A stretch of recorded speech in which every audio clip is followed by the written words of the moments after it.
Hello, everybody. This is Sketching Hands here, or Jason Clare. Some of you come to know me today. I have something special for you today. I actually have a good acquaintance of mine, Frederick L. Jones. He is a American manga publisher based out of North Carolina. Hello, Frederick. How are you doing today? I'm doing good, man. I'm doing well. Yourself?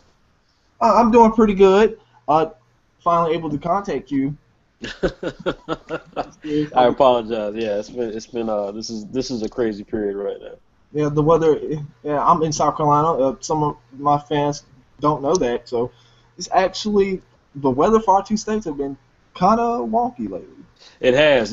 Yeah, it's been exceptionally cold and windy today. Last night, early today was really really windy. I And think y'all what's didn't that? y'all, didn't y'all get snow recently? No, we haven't got. I mean, at least not in the area I live in. We haven't gotten any snow, but it's been it's been extremely cold and very chilly, and so we had a very for North Carolina and for this area of North Carolina, the Raleigh Durham Chapel Hill area, we had a very mild summer, which is not the norm. Normally, it's very hot, very humid. It's one of the things I dreaded about moving back to North Carolina when I came back and set up my footprint. And it's it was very mild. And the old wives' tale, the Southern kind of almanac, Yeah. concept is that when it's mild summer, you're gonna have a horrible winter. So we'll see. We'll see what it ends up being. But I know it's definitely very cold. Over the last couple of weeks, it's been very very cold, and we'll see what that ends up being like. Well, I just pray snow comes from y'all's direction because if it comes from Georgia, we get it and y'all don't get it. But if it comes through your area, I don't get it. I'm like, I'm good. Now, reverse that when I was growing up. I was like, oh, North Carolina got snow again. They're lucky. Yeah, yeah, exactly. Once you get a little older, and you got work to do and stuff like that. Then you're like, wait a minute. Yeah, So okay. yeah, So I have a total of 15 questions I have sure. for you, and some of them are, the lighthearted questions, and some of them I took a few weeks to come up with. I wanted to probe your brain a little bit for the community. Sure. So, okay, how did you come up with the Saturday M logo? I had to ask this because one of my successful shows is about building logos. Mm. Uh, so, um, so the logo, you talking about the Saturday AM logo itself, or just the logos in general? Yeah, the Saturday M logo with the foot. Yeah, yeah. So, I mean that it's kind of a long story, but I mean I'll just give you the short pieces of. I mean the logo first of all was designed by Eric Michael Ella, who was one of the original creators within Saturday AM or my footprint. He worked with me on the initial part of Master of the Multiplayer World of Ghosts, which is a manga title that I had that actually predated Saturday AM. So it was, I created Saturday AM really as a response to creating Master Multiplayer World of Ghosts and wanting to create, web comics that had a more action-oriented manga feel to them. Because at that point, and still, frankly, at this point, most of the web comics that you see are either rip-offs of popular mangas or fan fiction, I think you call them, or they are uh, stuff that's kind of gag oriented. Some of the major websites that feature webcomics, they won't say this, but the vast majority of success that they have comes from, to the degree that they have success, comes from the kind of, the kind of Sunday comic, sort of comic strips, that are built for just kind of quick viewing. There's no real longevity that any consumer has to have or reader has to have with the material. So when we created Master Multiplayer World of Ghosts, our objective was to create a long-term manga style, shonen manga style property. And we started off doing it. Eric and I were putting it together, and I was putting together kind of a business plan for it. And I realized that were all the websites we could go with it, there were very few that catered to the type of material that Master Multiplayer World of Ghosts was meant to be, which was kind of positive shonen style manga, or if it was American style comics, think like Marvel or DC Comics back in the 80s, 90s. Very little actually reflected that type of material online, and so we wanted to create that sort of safe haven for that type of material. And so that's how Saturday M came about. And so Eric created the logo, And I told them that, what I wanted when I came up with the name Saturday AM, that, first of all, the foot for Saturday AM logo, is a foot that was kind of the same with the My Footprint logo. So when I created the company My Footprint, the logo was actually my physical footprint. And That's interesting. yeah, so he took that concept, and I said, look, create Saturday AM, and just then, have the end of the Saturday AM actually feature a foot. And that's kind of like the icon that we'll have as well. So if when we trademark it, we can get rid of the Saturday AM and just have the foot. And so little things like that was how the logo was created. But the big genesis of the logo was that I wanted him to create a logo that reflected the 1980s. And so if you think back to 1980s comic books, you go back to your comic collection, you look at 1980s or early 90s X-Men or Superman.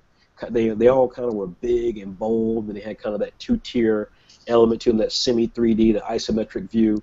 And I wanted him to create something like that, and so that's how the Saturday logo came about. In terms of the thing I wanted him to create, and he created it, and it really was phenomenal because it set the stage for a lot of what we were able to do with Saturday in terms of attracting creators, and then working with the creators to redo their own logos, because we do most of the logos for all the Saturday M or WebX or Saturday Plus properties. We do the logos for all those properties to the degree to which we feel like they need to have logos redone, which is about 90% of them. So yeah, that really started the whole plan for the logos, is the Saturday M logo, and that was Eric Michaelella that created that.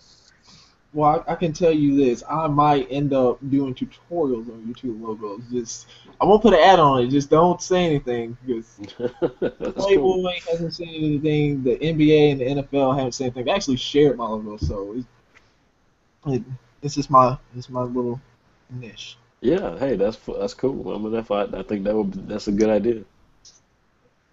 Now, where do you see Saturday AM in 5 years? I personally see it as, getting as large as maybe like how Coke and Pepsi is, but for the webcomic community, because there really isn't anyone doing that. Because growing up, I would read adult contented webcomics. I wasn't supposed to, I would sneak.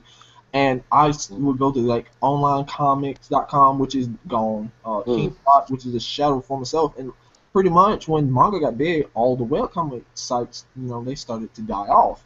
mm, So when I saw Saturday AM, I'm like, oh, okay, webcomics. Then I went, oh, okay, I see what this guy's doing. He's a manga publisher, but he's doing it digitally, right, something right. that we've been lacking. Mm.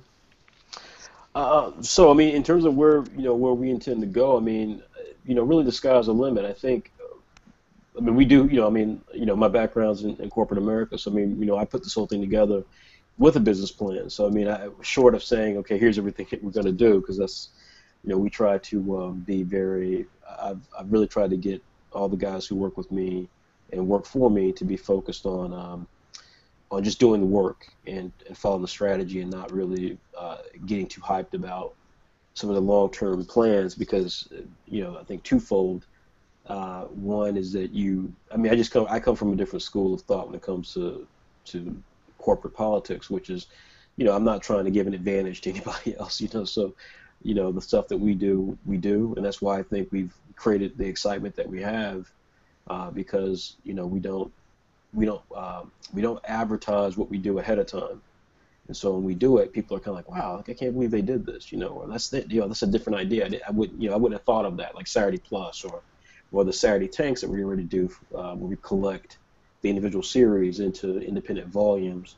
So when you think about it, when we started, no one was doing, like you just said, no one was doing the sort of stuff that we're doing. There were websites, and there still are websites, right? You mentioned a couple, but you didn't mention like Ink Blazers or Tapastic, and so there are plenty of people doing this type of content. I think, again, what we thought to do, which no one else had really thought about, was to actually package it and brand it and create it inside of a publication that would make it easy to find. Even in the case of, for example, like Afternoon WebX, which is a line that we have that's specifically webcomics, it's not collected into a magazine format.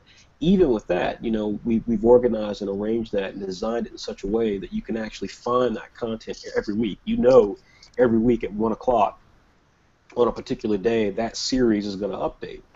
And I'm so And happy about that. Waiting yeah, one page a week was back in the '90s was horrible, but Yeah, I mean, it still happens. I mean, Eight Blades to Pass are very similar in that regard, where it's like, you know, what separates us from those guys, and this will give a little bit of illusion as to where we're going, is, they view what they do as, as more of a service, right?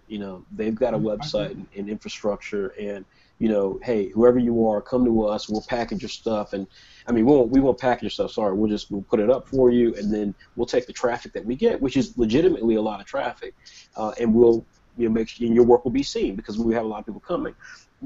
What they don't say is that, hey, we're going to bring you, anybody can join us, right? So whether you draw like Jim Lee or Da Vinci, or you draw like, your cousin, your 3-year-old cousin, it's like, they don't care, right? At the end of the day, that's not really their business model.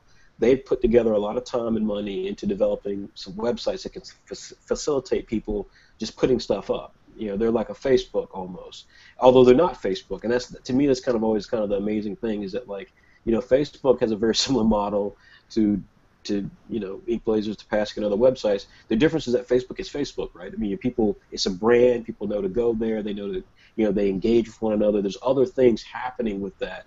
Whereas these other websites, that's not the situation. And so, you know, we decided early on, like, we're not interested in taking everybody's content. What we want to do is we want to create the definitive content location for the definitive type of content. And so Mm. we try to find the best content. It doesn't mean it's got to have the best artwork, because first of all, that's subjective. But it does mean that.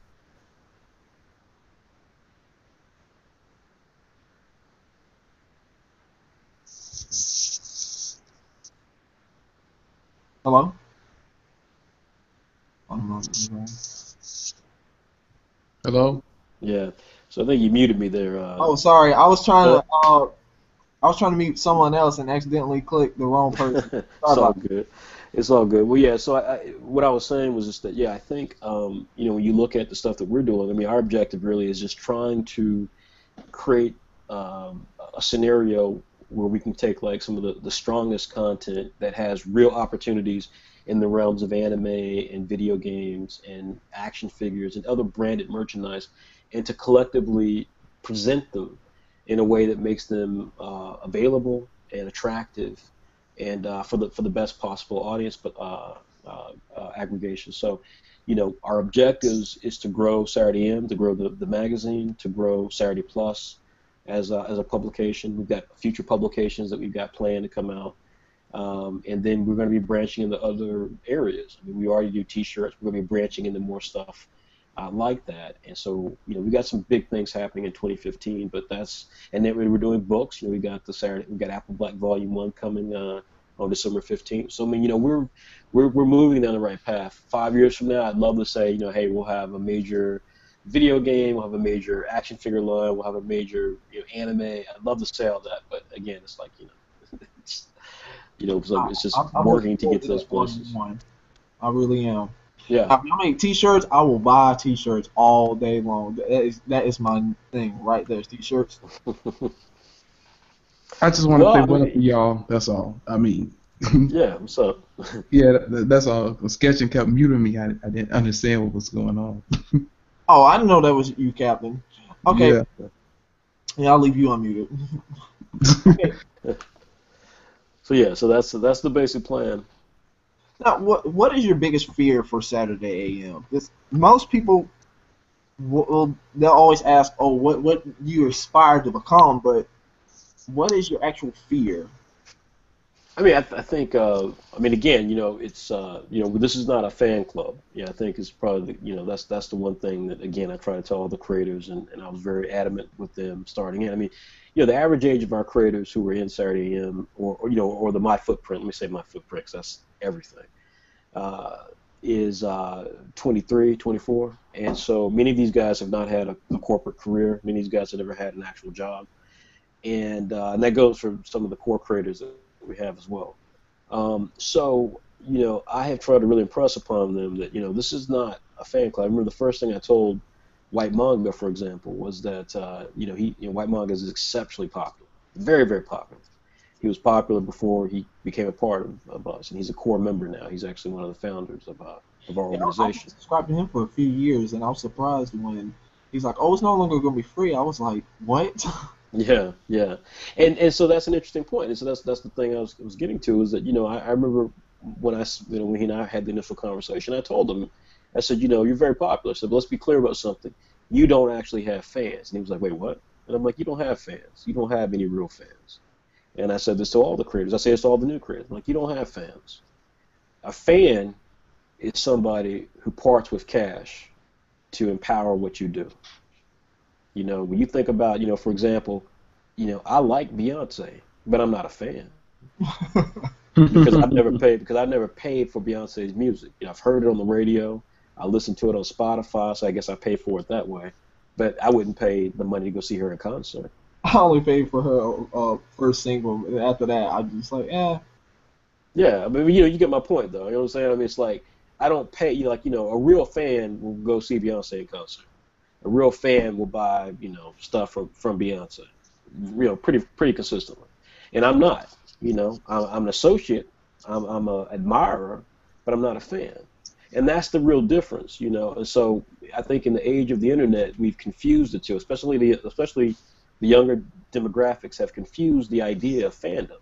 And they have the mentality that, hey, but I click the like button on Facebook, or I watch their videos on YouTube, and it's like, that's great, but that's not fandom. You admire them, you appreciate the free stuff like you just said, but the fandom is when you literally are supporting this creator so that you're helping to make possible what they do. And that's what real fandom is. And so, the fear for me doesn't exist in terms of I'm not fearful of any particular thing. That's not to sound cocky or overconfident. The fear was launching it in the first place.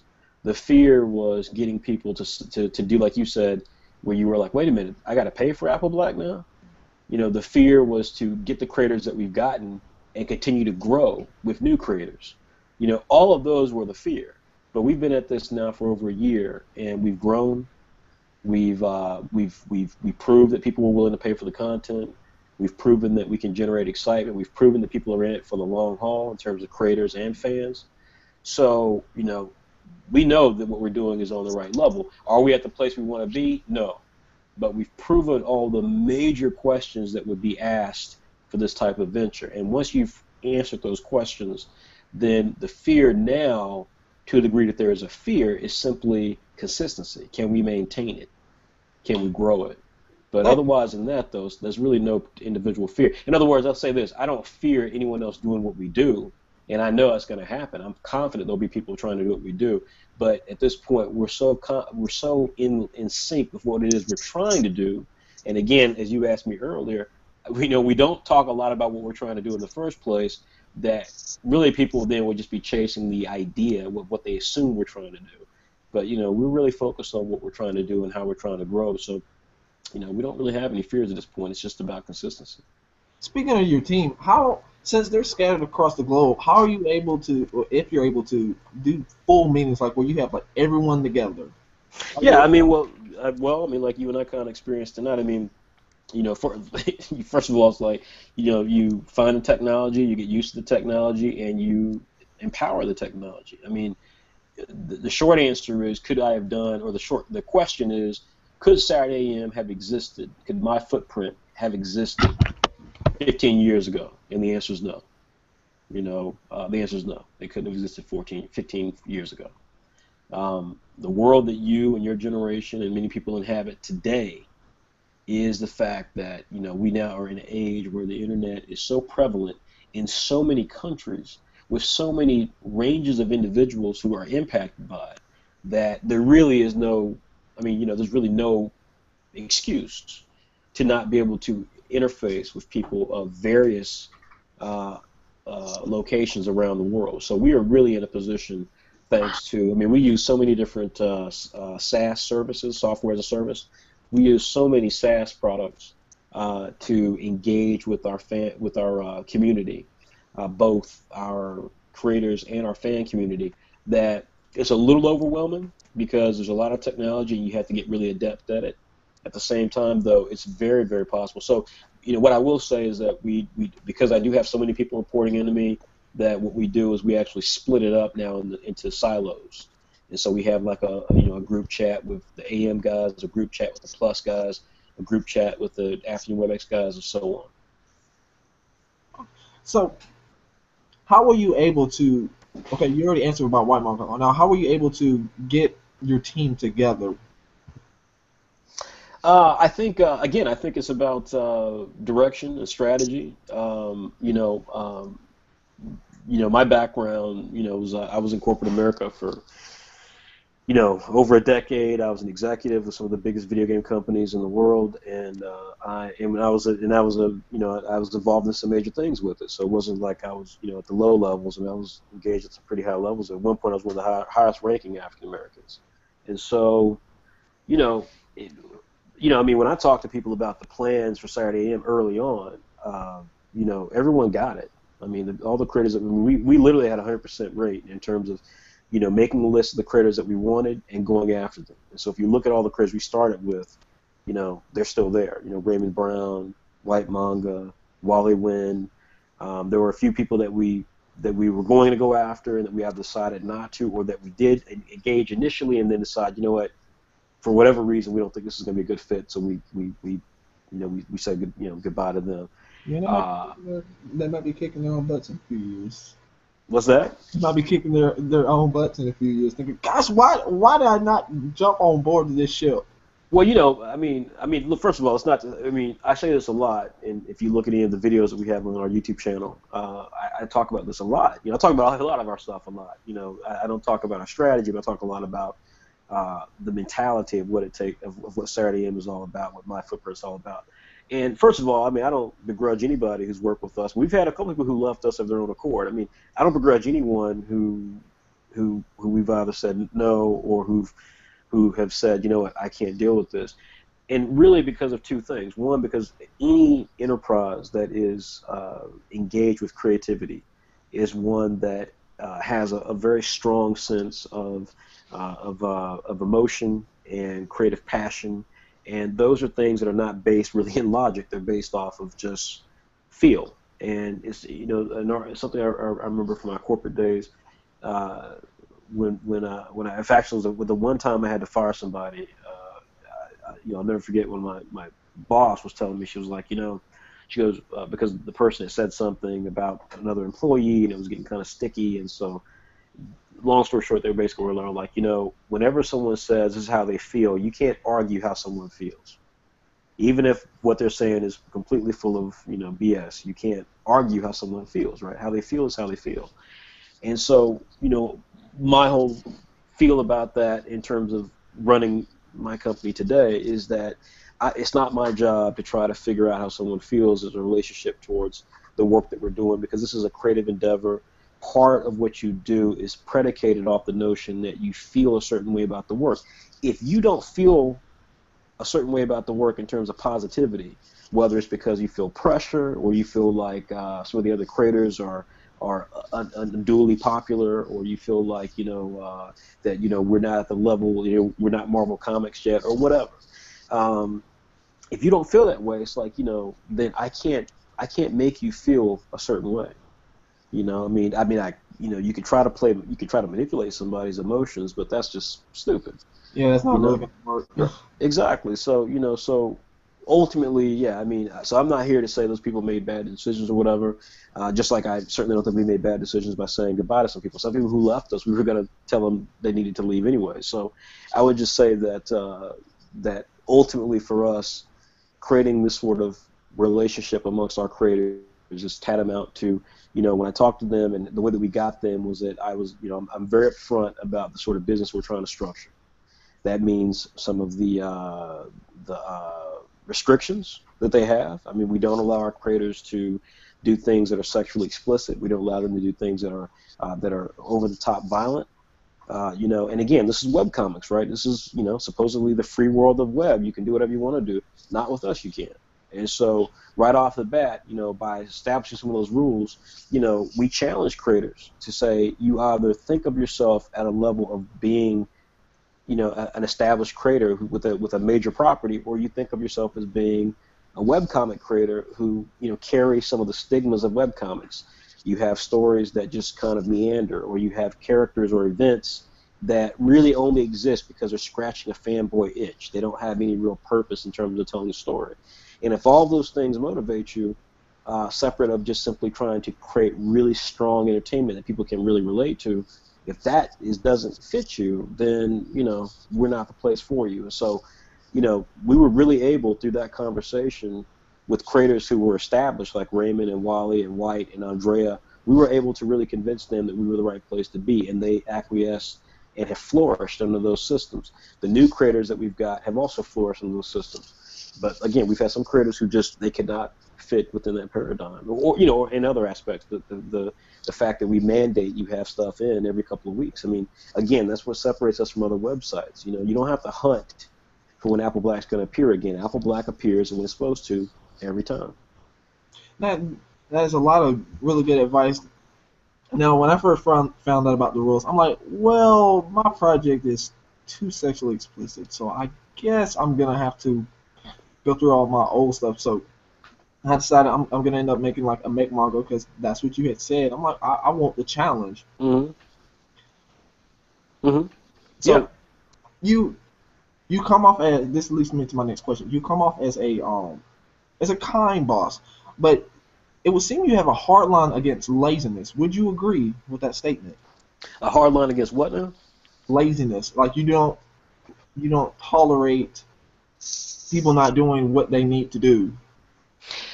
I mean, I don't I don't know how to I mean, I feel weird talking about, I feel like it's like an online dating thing where you have to try to describe yourself. So I don't really know how to describe myself.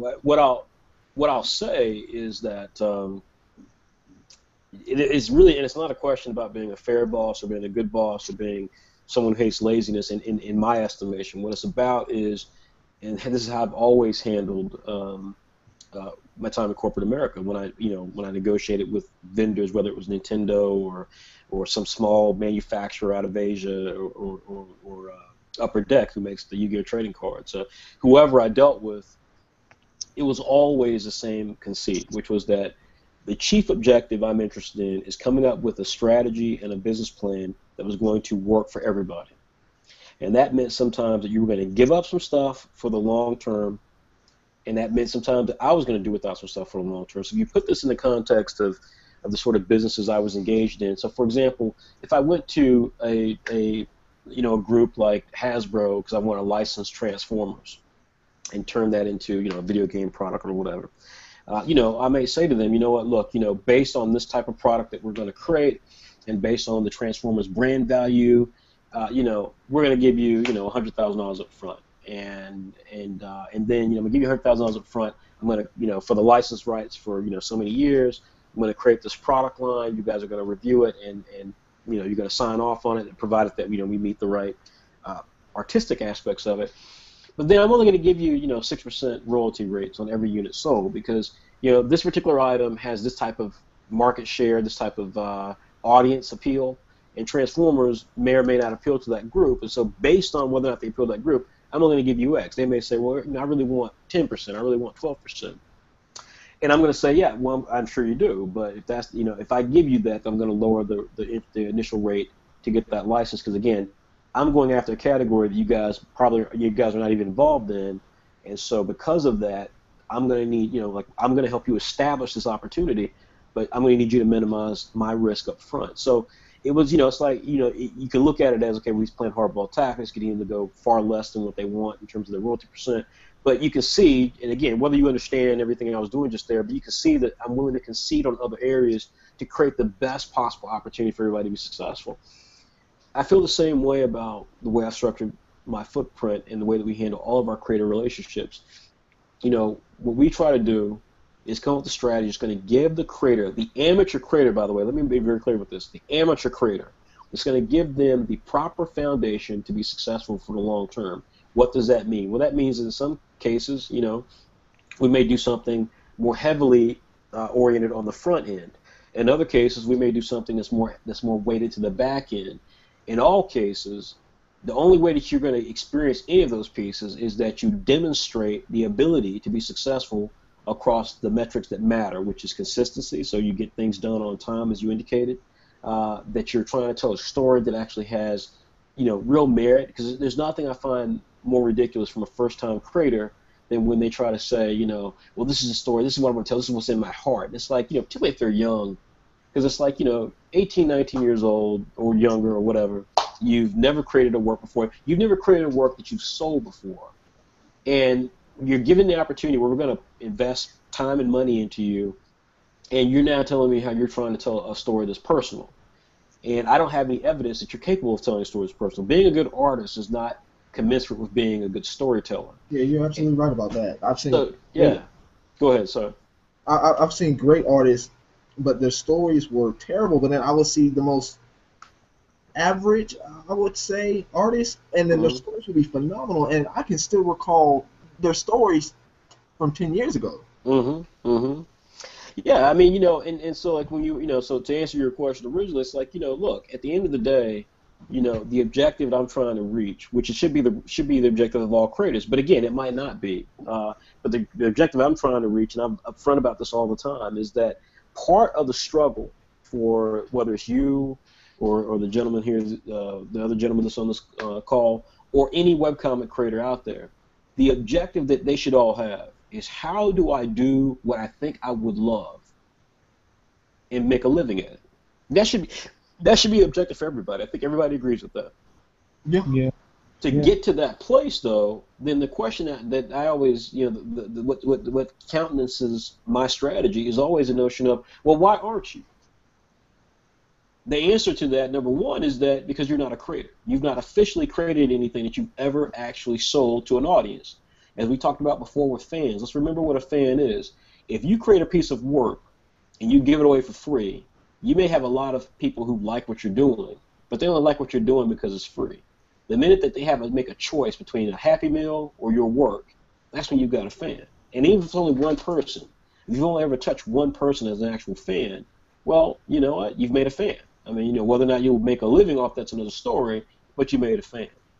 So the first thing is the fact that, it's like, the creators are in this, they don't have a sense of scale. They never actually created anything, so they don't understand what it takes to create something. Number two is the fact that the webcomic scene itself, the webcomic industry, as it were, or as it is, doesn't exist.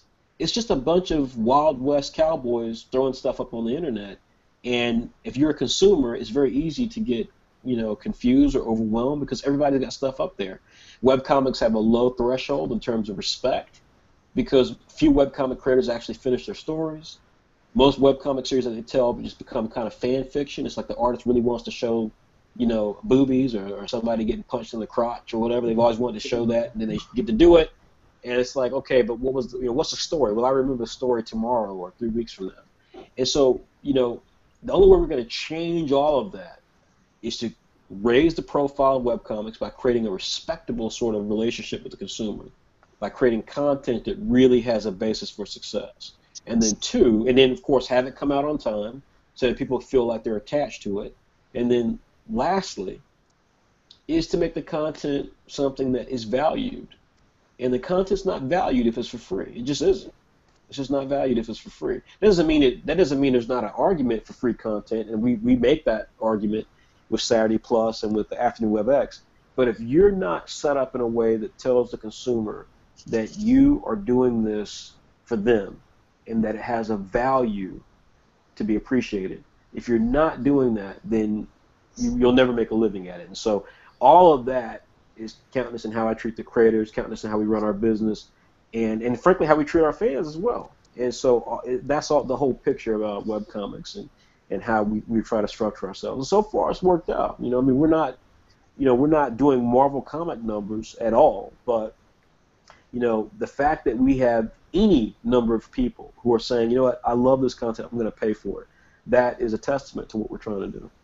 How many subscribers the Saturday M currently have? So we won't talk about that. That's one of those confidential things. We don't the same way that Amazon doesn't reveal their numbers. We don't reveal our numbers, but we're happy with the growth. Figure out the income. Okay. Yeah.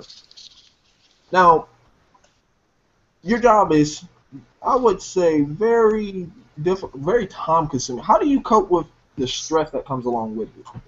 It's called high blood pressure, Sinclair. It's called high blood pressure. Watch out, bro. Ate too much soul food, huh? Yeah, yeah. I mean, well, shoot, yeah. No, I mean, it's. I mean, there isn't an answer for that. I mean, it's. First of all, there's no answer for that because, as I indicated in those long answers I gave you before, but it was important to give you all that information because it sets the frame of what we're talking about. Is that, like I just told you, like you just heard in all that information, you have to be crazy to want to do this. You have to be crazy to want to do this. You would literally have to be crazy to want to do this. It takes a serious experience level and passion and vision and leadership capability. And I don't, again, say this to toot my horn, but you're not going to corral, you're not even going to corral two artists to get stuff done if you don't have the ability to lead them. It's just not going to Mm-hmm. happen. So, and this goes specifically for people who are maybe going to listen to this who are writers and who don't have artists. Because I see this all the time, guys who want to write manga webcomics, they want to get into the webcomic field or the manga field, and they want to do it through webcomics. They're a writer, and they've got all these neat ideas. They've never actually written anything, though. They're kind of like some of the artists that I see. And they can't figure out why they can't get an artist partnership. And it's like, because, at this stage of the game, if you're going to try to do this, that sort of independent level as a writer, you've got to be a leader. If you're not a leader, you're not going to get these guys on your side. They really do because most artists I see are also writers. So Well, they believe they're writers. yeah, They believe they're writers. That they're not writers, but they believe they're writers. Yeah. it's like my own personal story. I came up with like 100 different ideas, and I'm like, well, I have all these ideas. Now I need to actually put them into multiple stories, and I think that's what a lot of people have. They just Yeah. have ideas, and they don't actually have a story. Yeah. Yeah, and this is why we created Pilot Manga. This is why we created the Pilot Manga initiative, which has done huge, by the way. It's been phenomenal for us. We've got well close to 300 members, and this is, by the way, a private group. So everybody can't just join it. We've screened each person who submits, and then admit membership to them. And out of that, we've had dozens of people who've put content together and submitted it to us under the test flight program that we have. Which is going to relaunch hopefully this month, but more than likely in 2015. But on the course of that, though, we've produced 5 creators who are substantial, who have not been seen on any other website. Philippa Borman, who we did Animale with, Leonardo Massip, who we have Islanders with, Frederick Ward, who we have Comet Man with, Justin Aninacion, who we have Gray Zone with, and David Arpam Johnson, who we have DD Dragoon. These guys are phenomenal. They're going to be real creators one day, and they've never existed anywhere outside of Saturday AM, and that's something that we take extreme pride in. Also, the fact that we've got them, we're training them in the way from the get-go in terms of how we want to have stories told. So that is for us a huge opportunity for creators, but it's also a real testament to the fact that what we think is the way to do this stuff works. 5 creators, in 3 months who are producing content for us right now. That's huge. That's huge, and we've got a couple more on the way. That's really big. So yeah, I mean, I would just say that I don't take any stock in artists who write. I don't take any stock in that. I think the ideas, like you just said, concepts are great, but a story is totally different. And every single person I just named. Some of them actually won the test flights in the months that we did. Philippa won hers, and David won his. All the creators who won, and all the guys who came runners-up, and all the people I just named, every single one of them, their story that we are publishing now is not the story they submitted. They've all been tweaked and modified. We've really beat them up conceptually to think about all the essences that are required to create a real story that could be a real book one day. So yeah. Mm-hmm. Like speaking of Pilot Manga, in the Facebook group, I've noticed an abundance of look at my main character. This is my main character I'm working with. A lot of concepts. Yeah. But there's a lack of everything else. I don't see people drawing like backgrounds, trying to world build or like locations at that. How would you persuade them to break out of just drawing their main character? Because if they're really trying to be part of Saturday M, they're gonna have to do all of that. That's true. That's true. And so again, the Pilot Manga group we, like I said, when we relaunched it, I mean, what we did when we launched it was we had, like I did a series of posts that was for the group on how to write characters and how to write concepts. It was called the writer's logic, and we covered things like ego, and we covered things like plot and the pitch, something, the pitch, which is really important. So we did all these little exercises, and it was really impactful. I mean, when we relaunch it, we're going to relaunch those articles, and I've got some new articles that will be coming out as well. I'm But looking forward to those. The pitch one really helped me out. I didn't know any of that information. So absolutely. I mean, well, and I'm glad to hear that. I mean, the pitch, well, that was a very successful one, and then what that did was it really challenged people to do exactly what you just mentioned, which was to think about what it is they just said that came out of their mouth, right? They're like, hey, I got this idea, and I use this example about, milk mustache tie, which was a common concept I came up with right on the spur of the moment. It was about it's about a guy, who loves milk, and so it's about a planet, I mean, where if you drink the milk, you become really powerful. And these special cows, who make the milk. And Milk Mustache Ty, he's a brother that for him, he's lactose intolerant. But when he drinks the milk, he gets really powerful. And sounds so, like a comic I've been reading. So yeah, and so it's like so that's one of those concepts, right? This is one of those concepts, and so. But then it was like, okay, well then, but with the pitch, I was okay. Well, how would you sell that concept? And in 5 words, in 4 to 6 words, you should be able to sell that concept in a way that sets up the potential ideas for it. And what that does is it really challenged people to stop this thing that a lot of people do, a lot of novice creators do, which is they think they have to tell you everything to the story to get you to interested. And they don't. They don't. There's no Hollywood pitch works that way where you get an hour to try to tell your idea to someone. no, So, like you pretty much get it's like with the movies, you pretty much get a trailer. You get like a minute in a movie mhm, that gets you to mhm. want to see it. Absolutely, absolutely, and that's a great analogy because what happens in a movie trailer? You have an actor, so whether or not you understand the plot, you'll definitely understand the actor. You'll see some of the special effects, and that might if you like special effects, and that's going to appeal to you. And then you'll get a little bit of the concept of the film, and those 3 things collectively will work together to get you either excited for the film or not. And the pitch is the same way. You might take a concept that is recognizable. So you might say, Milk Mustache Tie. I've got a concept called Milk Mustache Tie, and the pitch is that it's Dragon Ball Z meets Law of Ueki, and that's it, right? Or it's Jurassic Park meets superheroes, or it's like simple stuff like that. It's like and it's meant to basically give you that ability to think about the property that exists and then tie it into something else and then go from there. And I think that I mean the pitch was one of the more really successful writer launch. All of them did well. But so what we try to do in Pilot Manga is give these type of insights, discuss them, and it does get a lot of discussion. And then if you win the Pilot Manga, then because it's a smaller number, then we're actually able to work with you one-on-one to develop your concept or your pitch. So the things you're talking about like someone has really strong artwork, and we can work with them on, but they have this basically a character design. They have no story built around it. So we're able to do that. And so a good example of that is a gentleman named Chatulu Hernandez, who in our Pilot Manga group, he submitted something, and we actually gave him an honorable mention because his character designs were insane. His concept was neat, but there was nothing there past that. Like it was like concept, cool character design, and then everything in the middle was missing. And so we've been working with him to try to, create what that should be and what that could be.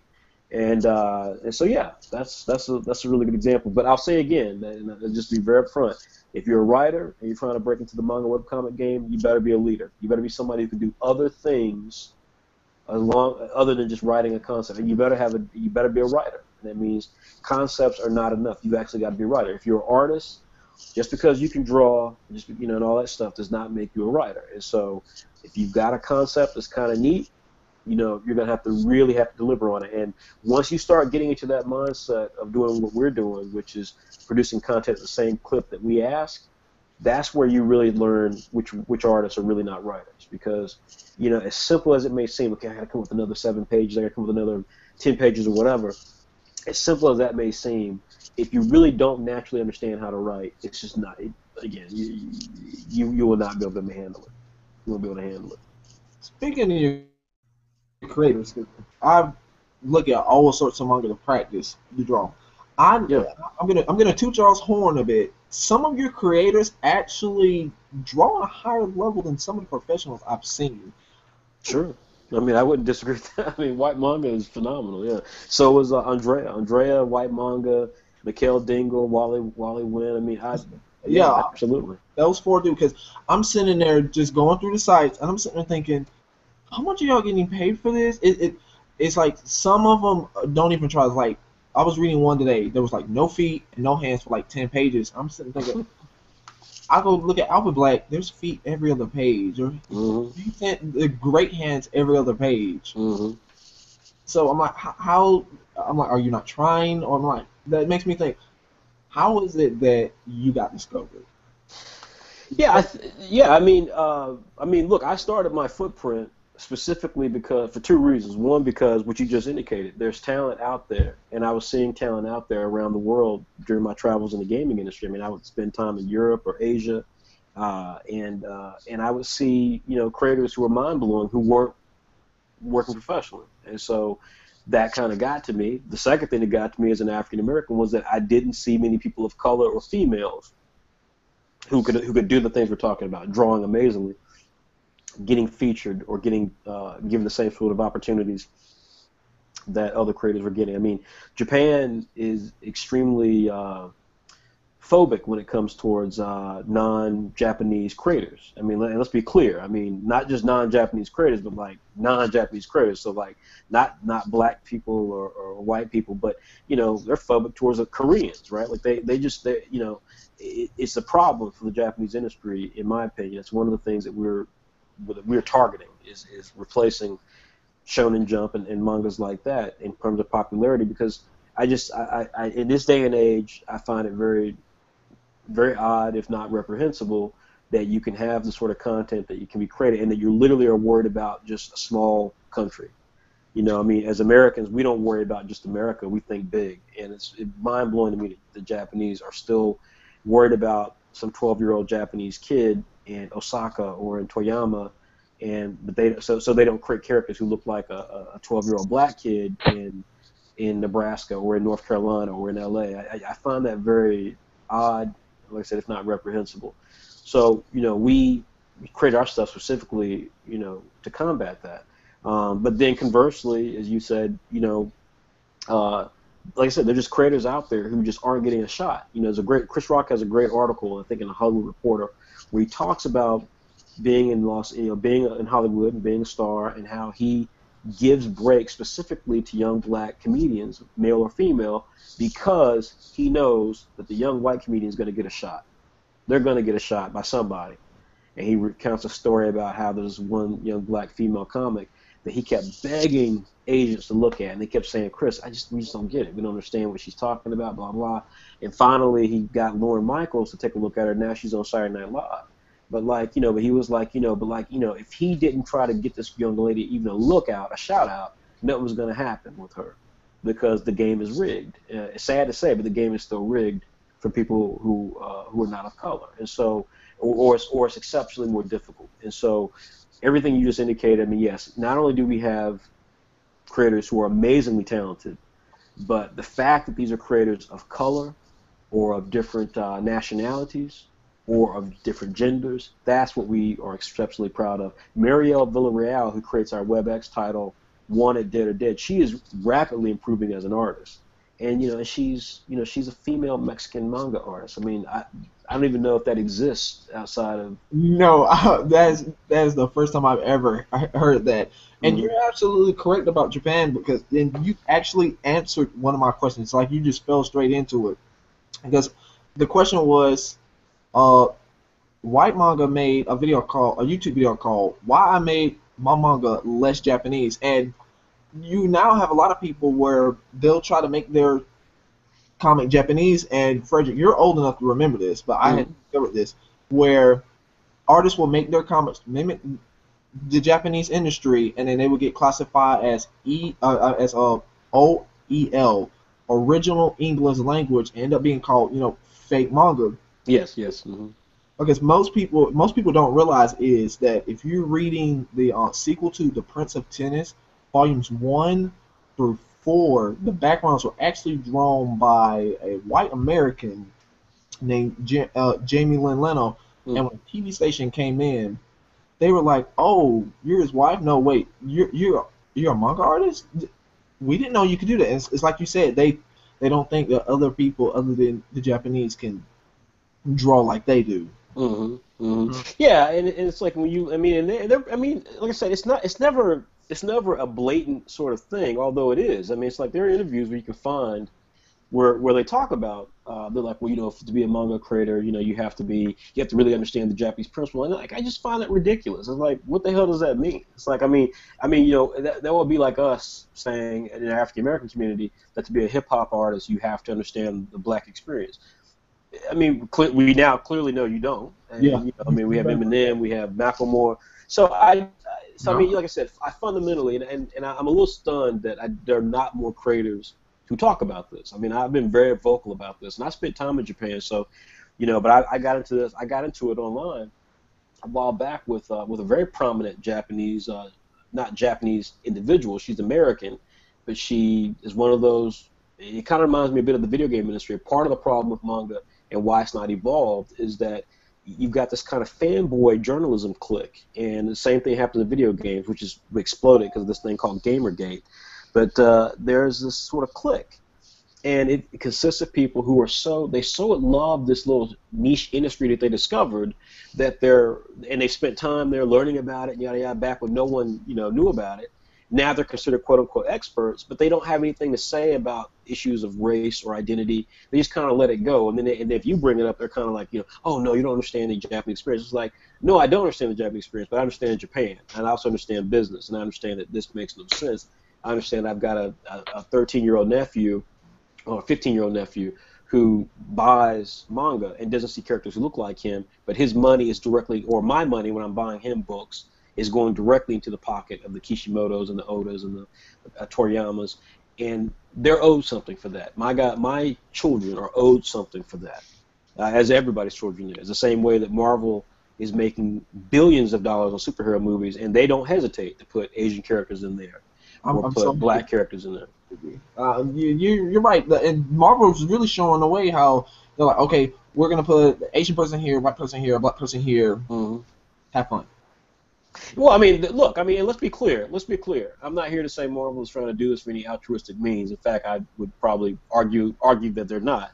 But But let's be clear. They know that the money's coming out of China right now. That China's got 1 billion people coming online. They're like, we don't want to lose that. And let's also be clear too. Marvel is part of the problem. Marvel's got a ton of white characters. They're now all of a sudden now they got a female Thor running around. They got a black superhero becoming Captain America. When he was called the Falcon, now he's called Captain America. Anyone in the comic industry or a fan of Western comics knows that he will not stay Captain America, that I'll go back to the white guy. So it's little stuff like that. You see it and you're like, so Marvel's playing the game too, but where you do give them credit is that they're playing the game predicated on the idea that, you know what, we want to make our content available for everybody. We do not, just because most of our characters are built off of white people, we do not want to only speak to white people, because that would be suicide. That's for long-term growth. And the fact that the Japanese do not recognize that, at least so far, that I find that disturbing. And so we are built to try to at least change that from our standpoint. So here's a quick question. So you pretty much see Saturday AM as the start of the manga industry outside of Japan, with people pouring their own cultures into. Yeah. Yep. I personally believe like that mindset that they have, it's really causing them problems. Like, for example, all the companies gathered together and they're going after 500 plus pirate sites. That's hurting their industry. And do you think it's because they're only focusing on capturing Japan and they're not thinking about, well, maybe we should try to get China, Russia, and America, because these countries are big and we need to go after everyone, not just ourselves? Well, no, I mean, I don't think that's the issue. I mean, that's not my read on the situation. I mean, I was in the industry back when digital was becoming a possibility. And I know for a fact that Viz, I mean, well, Viz did. Let me rephrase that. Viz did not. Viz was wanted to go after digital.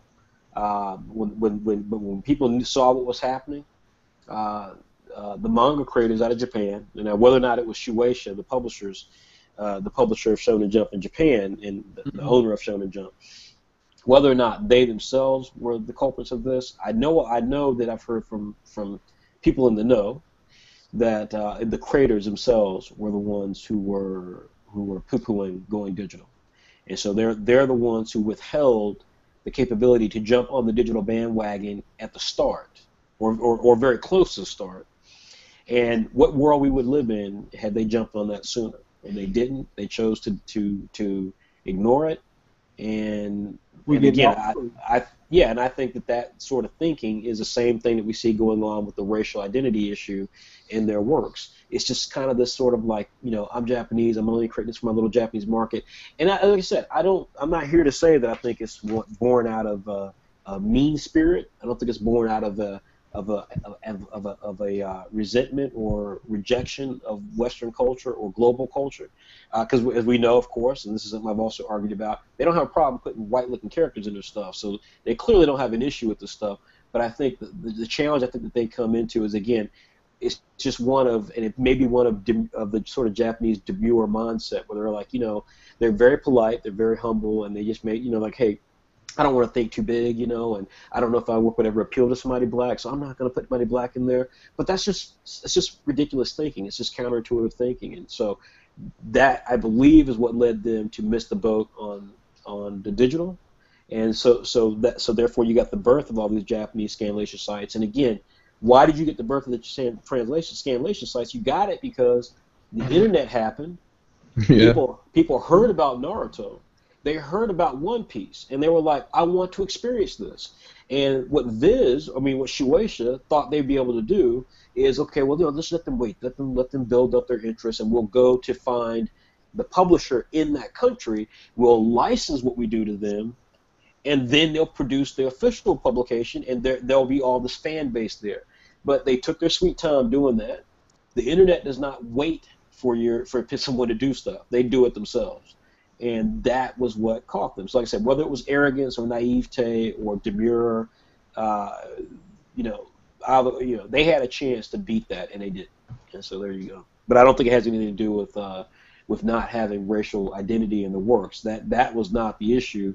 The issue was access, and they were benefiting from people learning about their characters globally, but they weren't doing anything to satisfy the need that interest generated. It's very good to hear an opinion from the inside, because Charles might be able to back me up on this. I've seen I've seen a few anime. What's the word? It's reviewers. There's at least one that tried to defend why all the characters don't look like anyone outside of Japan or Caucasian, and I'm sitting there thinking, you kidding me?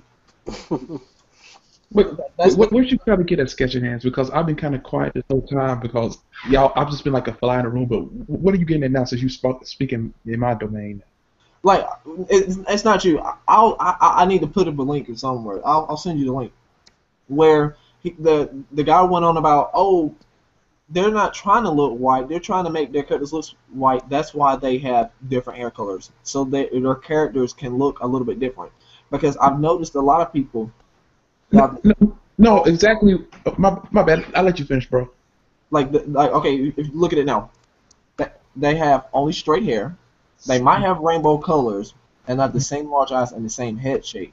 But Okay. with the skin, it's the same 3 different pale shades, and it's nothing wrong with that. It's just you're trying to tell me that this character is, let's just say, from Brazil, but she looks Japanese. She looks like every other cookie cutter character that you have, and this individual was quote unquote defending the way it looks, and he was saying, the anime and manga industry isn't racist. It is diversifying when that's not really the case in most points. See, that also goes into the fact of what people know. You see what I'm saying? Like, it's not just, okay, you can show a Japanese man pictures of Brazil. You can show him the characters, things of that nature. But once they actually put from their mind to paper, it's going to be influenced by what they know. Even though you can show them 1,000 pictures of this. You see what I'm saying? Now, the whole thing about the different hair colors is, from what I've heard, and I've done a little research on this, but you have your different in Japan. Basically, everybody's basically the same. Let's be honest. Black hair, they're all the same color. You see what I'm saying? Let's be honest here. So what some characters decide to do is that they use different hair colors to differentiate their characters, to make them different, to make them stand out. You see what I'm saying? That's why you got Toriko, blue hair. I mean, of course, he got a different Oni, but that's a whole different topic. You got Ichigo, Bleach, orange hair. You see what I'm saying? These characters stand out. They want you to recognize them, that they're different. That's why they give them these different color hairs, these different color hairstyles. You see what I'm saying? To make them different. Because you think about like this. Think about, you had Bleach. Everybody had the exact same hair color, black. Think about if you really want to go that route. Think about One Piece, especially One Piece. Everybody had the exact same hair color, but you give them these different styles and different hair colors, so these characters will stand out to be, more so like, oh my God, look, that's Frankie. That's Nami. You see what I'm saying? So I mean, that's just my own sort of little take on it. That's accurate. I mean, when I was an exchange student in Japan when I was 15, I actually asked that question. I said, at that point, I knew anime. This was early '90s, and I knew how a lot of anime characters looked. My favorite anime was an anime called Mobile Suit Gundam, and I remember. I remember asking. Now you talking my language, bro. Yeah, I remember asking about a character named Char Aznable, and I was like, how come Char is, because Char is very popular. Char is like one of the first superstar anime characters, with the man. that people really enjoyed, people who didn't read manga and anime. And let's be clear too that Japan is a nation like every other nation. There are people there who don't read anime manga. In fact, the majority of people don't read anime manga. It's just that as an art form, it's more accepted the way that maybe superhero movies now are in America. It's just more accepted in Japan, but it's not. It's certainly not the case that everybody reads manga and anime. That's just not even the case. But I asked that question, and the response I got was pretty much what I believe his name is Charles just said, which is that look, the Japanese aesthetic is very synonymous, and so they it's like they in fact the girl told me, she's like because we think Western people look beautiful, and and she was saying that to me as an African American, and she and I was and I had a lot of fun in Japan. I've always had a good time in Asia. So like I said, I don't think this is a racial issue. I think this is more a situation of they obviously have similarities to Caucasians. Mm-hmm. I see a certain similarity base there, but like I talked about this a bit on the website and a bit on a couple of posts that I did about Attack on Titan. Attack on Titan, the film is going to be coming out soon, and they showed the cast for the film. Yeah. And there are characters there who the cast is all black-haired Asian kids, and you're sitting there looking at it, and you're thinking to yourself, wait a minute, Aaron is not Japanese. Yeah. Armin, the little blonde-haired weird kid, is not Japanese. And so, Mikasa's Japanese, but even then, she's supposed to be mixed, And it's they're specifically not Japanese. So much so that to me, it's one of the parts I find quite disturbing about Attack on Titan. It's just you don't even it's like if any work, and given the success of Attack on Titan, if any work was going to actually be diverse ethnically, it should be Attack on Titan. And yet, they even failed to do that. And so it was just very. Well, I won't say they did that with Hanji Zo. Like Hanji Zo kind of looks, what I'm saying? Like she looks Hanji Zo, with the glasses. Yeah. Yeah, she looks a little different. You see what I'm saying? I mean, she doesn't look. Yeah. Yeah. Yeah, no, I mean, look, I'm not knocking the cast. I think the cast is beautiful for what they are. I think Asian people are beautiful. I don't have any issue with Asian people at all. I think, but that to me is the part of the problem. Is that it's then why design characters who don't look Asian? Why design characters who don't look that way? Because the problem I find disturbing about it, and it's something that I challenge all our Saturday creators about, is that first of all, there are a gazillion different types of African Americans. There are a gazillion different types of Latino. And so when you say that you can't actually depict different African Americans facially or hair-wise without doing something outlandish, like giving storm white hair, or no pupils, or giving or making the black guy have a big nose and big lips and be 6'5". It's like when you actually steep to those levels of prejudice to your own ethnicity, then we end up with a situation that potentially is going on in Japan where they just don't find it interesting to show a bunch of black-haired characters, and it's like. Mm-hmm. I don't know what to say to that, but regardless, I just think that, like I said, I think if you're trying to meet, from a business standpoint, it just doesn't make any sense to me. It's like That's why they call it Mr. Popo Blue in Dragon Ball Kai. And if you look back into Dragon Ball, a lot of the black people they drew had big noses and big lips. Well, Dragon Ball got in trouble for Mr. Popo, so that's why they call it in blue. But I mean, like I said, I mean there are plenty of instances where the Japanese have done things that again are either straight naivete or something. I've personally never experienced anything racially oriented there, but regardless, I just think that they're missing a lot of opportunity by not focusing on diversity. When Mr. Popo puts on a blonde wig and a red dress, he's Jinx from Pokemon.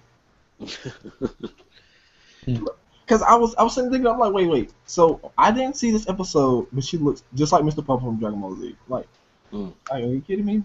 Now I got just 2 more questions left. Yeah, I was just saying. Unfortunately, I've got my time is kind of tight here as we get closer to 11. So yeah, I'm gonna have to fly through these questions. But go ahead. Okay, first one is $5 a year is a very inexpensive tag for your magazine. How did you decide on that price? And are you trying to undercut the competition? Because that's what it looks like to me. It's like you don't want no one else to be able to compete. That's interesting. I mean, I've actually never heard that theory before. That's actually interesting. So the answer to that one is no. I mean, we're not trying to undercut the competition. I mean, hell, we didn't even think about it that way. But that's a great idea, though. Actually, that's a really cool idea. No, I mean, we're certainly not trying to undercut the competition. The answer is we chose the $5 because it's just a business rule that I have, which is the Happy Meal rule. It's it's something from an expense standpoint. It's something out there in a context in which you would choose to not do something else for what I'm offering, and that was the question. That's the question: is could we produce something that would make someone who looks at what we have and go, hey, that's kind of interesting, and I'm kind of interested, but I don't know. I don't know if these guys will be around a year from now. I don't know if this really is a good thing to invest my time in or money in. And so it's like, does $5 help to change that thought? And we thought it did. Will we always be at $5? I can't say. I mean, we're going to be announcing our 2015 plans. And so, definitely, there'll be some things that we look at. But when you look at everything that we offer, we have 3 price models. We have $1.99 for the actual single issue, $5 for the year subscription, which starts at the issue that is available. So, like, if you were to subscribe today, you would lock yourself in for most of 2015. So, assuming that we raise the price for 2015, I'm not saying we will, but assuming that we did raise the price for 2015, you could actually lock it in for $5 today. And you would also get the latest issue. You start at issue 20 right now. So I think that's, for me, that's a very logical sort of business argument. And then of course you can buy season packs, which are the actual collections, like 5 issues at a time collections, kind of like a trade paperback. You can buy the digital season packs, which will include 5 issues at a time. And those range from prices of $7.50 to $5. So, you basically would be paying $1 per issue at that point, but you'd be paying $5 maybe plus a subscription cost, if you want to do that. So, there's just, I mean, we didn't arrive at it other than just the principle that I outlined for business, which is what's the lowest opportunity to get someone to really challenge their conceptions about whether or not they'd be willing to spend time with us and invest financially in us. And it's worked out very well for us. But but that was just the strategy. I'm glad it worked out for you. It's just comics are better than a Happy Meal any day. I boycott them. Well, I mean, when you look at what we offer, I mean, our view of it was, again, it's like, what would be the right amount, right? If we charge $20, would that be the right amount? If we charge $40, would that be the right amount? starting out, I mean, these are webcomics. These are, there's an element there to where you have to wonder if we'll even be around a year from now, because most webcomic creators aren't, right? They start something. You can go on any of the sites, Inkblazers to Passix, Smack Jeeves. You can find someone who's got some amazing artwork that you really love, who started maybe last year, and they did like one a chapter or maybe 2 chapters, and then you just don't hear it. Then they just stopped. They never updated again, and they might update tomorrow. They might update a year from now. But it's like, that's what we're battling against when we talk about the perception of webcomics, is that people view them as fan comics or fan fiction. They view them as not ready for prime time. They view them as people who aren't really serious about what they're doing, as kind of a hobby. So that's what we struggle against. So we just thought the $5 price point said, hey, give us a try. Worst case scenario, you miss a Happy Meal or a latte at Starbucks. But if we're successful, you get 20 issues, nearly 100 pages of content, if not more, per issue. That we thought that was a pretty dynamite deal. Yeah, it is. Now, for my last question, Mm-hmm. before a special announcement for all our viewers out there, Mm-hmm. You recently set your excuse me, you recently faced your first setback with a failed Kickstarter. What is this? Yeah. Well, so we said it again now. Y'all recently had a Kickstarter and didn't meet your goal, so I'm simply asking what is the next step, because I was actually crushed when I saw that. I was like, man, just Yeah. That sorry, a bug in my throat. That first of all, that was crushing. That was very crushing. And not for any particular reason. I mean, it's not like it didn't change what was happening with Saturday AM. It didn't change our relationship with our creators. It didn't change our objectives for 2015. It was just crushing because we thought that first of all, we thought it was an amazing concept. It was for a book called Saturday Wars, and it was going to consist. It really is. The only thing I would personally say from watching a lot of Kickstarters, and Mm-hmm. Y'all did everything great except the issue with the video. Mm-hmm. The only thing I would say is the music. Like at the first few minutes listening to you, I'm like, okay. Then later on, I'm like, okay, I want to mute the music, so I would have to pause the video, come back, and then listen to it. I mean, that might not have been the issue. It's just, I'm just saying. Maybe. Yeah, no, I mean, it very well. I mean, hell, if that was the case, we would change the music. I mean, I hope that is the case. That way, y'all can succeed. Well, here's what I'll say is that to answer your original question, I mean, so first of all, I mean, like I said, it didn't change anything. It just hurt. But every setback is good.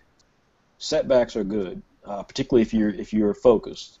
They're really good because they help you understand. They humble you. They help you understand where you've got to improve. They help you understand what you've not achieved yet. It's very easy to get sucked into a bubble. It's very easy to have people throwing praise your way and thinking that, it is good. We are good. We're straight. And and then learning that, wait a minute, no, it's not. Everything is not exactly the way that you may think it is, right? Things have a way of not turning out the way you thought. So I think for us, what it did was it helped us kind of look at our relationship to our fans, look at the relationship we have to people beyond our fan base, and realize the things we're going to have to do as we continue on to strengthen those and turn them into things that actually are more powerful than what they are. So it was a good exercise for us to attempt it and to get some of the feedback we got from it, including what you just talked about. But Saturday Wars will continue. I mean, Saturday Wars will happen. And we're going to be making an announcement about it soon. So it will happen, and we will do Kickstarters in the future. I mean, all it did was just basically give us a much-needed, gut check, and that's it. All right, I want to thank you for coming in for this interview. Yeah. Now, for my special announcement, this is for all the artists out there. I'm going to be giving out a free set of Copic markers. It's going to be one of the 5-packs. It can either be one of the grays or a 5-pack colored one. So to get this, all you have to do is simply subscribe to Saturday M's YouTube channel. There'll be a link below, and subscribe to mine. And also make sure that you leave it open so when I'm randomly picking one of you, I can check and see if you subscribe to both of us. And I want to thank you, Frederick, for coming here and spending your valuable time with us. And I'm very confident that your company will thrive. And have a good day. Well, thank you. Let me just say that I appreciate the interview. You asked some fantastic questions. So I hope that people check this out. I hope they continue checking out the stuff that you're doing, because I think it's very good that people are fans of the business, and you ask questions that indicated a real fandom for the business, and that's important because we're moving into a world where young people and creators have to be thinking beyond just their fandom, right? It's like, just being a fan is not enough. You have to, figure out how to work with other people. You have to figure out how to work with fans. You got to figure out how to work with technology. You got to figure out how to work with money. And so your questions, I thought, were apropos of that. So thank you for even giving me the chance. I appreciate it. All right. And remember, everybody, sketch, erase, subscribe.